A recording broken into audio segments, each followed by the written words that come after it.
In 2020, I had a passing interest in a game called Super Smash Bros. Melee. It's a 22-year-old fighting game that still has a large community today. Now, with COVID, you can't play this game because it can only be played locally. Except, that's not true. Slippy is a mod for the Dolphin emulator that allows you to play Melee with rollback netcode, making for a great online experience that feels like you're playing in person. Now, to me, that meant getting my ass kicked by strangers online. But in the bigger picture, Slippy allowed for Melee to exist in a time where we couldn't even leave the house.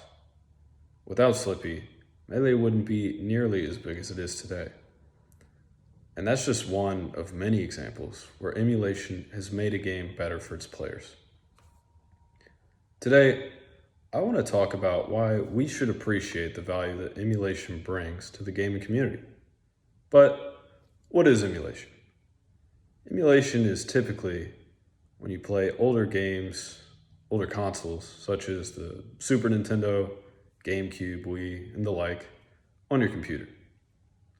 A lot of times, this is just the best way to play, with quality of life features like higher resolution, 60 FPS gameplay, button mapping so you can choose which buttons go where on your controller, save states so you can save and load at any point in the game, and more.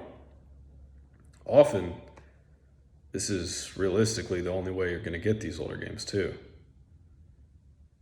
After games go beyond their shelf life, and the only official way to obtain them is secondhand sellers, prices can get ridiculously high, and none of the money goes to the people responsible for creating and selling the games in the first place.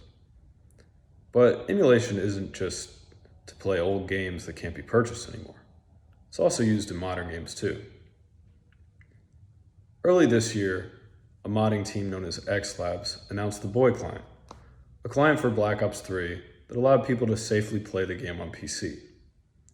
You see, Black Ops 3 has several security exploits that make it dangerous to load on your computer. The Boy Client emulates Black Ops 3's online infrastructure, making it so that you're not constantly at risk when playing.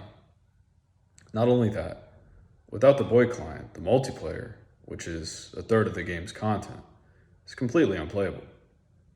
Bottom line is, the Boy Client is the definitive way to play Black Ops 3. At least it was. In May, Activision sent a cease and desist to X Labs, shutting them down and the Boy Client with them. We still don't know exactly why Activision did this, but some speculate that it was because the Boy Client removed the need for microtransactions to purchase abilities and weapons locked behind a paywall. As it currently stands, playing Black Ops 3 as you purchased it will leave your computer at risk to remote access Trojans, which once installed can allow someone to remotely take control of your computer. The emulation community has always been an illegal gray zone. Gaming companies like Nintendo and Activision consistently take an aggressive anti-emulation stance. Nintendo considers Slippy to be a mod that violates their intellectual property. It can be hard to know where your hobby ends and where crime begins, but I'm not here to take my swing at that.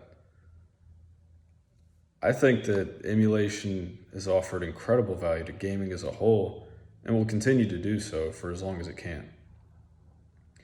I hope that the examples I've given can show you the value that emulation has offered gaming and where it often steps up where companies won't. When you see companies shut down fan projects and emulators that take many people and countless hours to make, I ask that you draw your own conclusions. Thanks.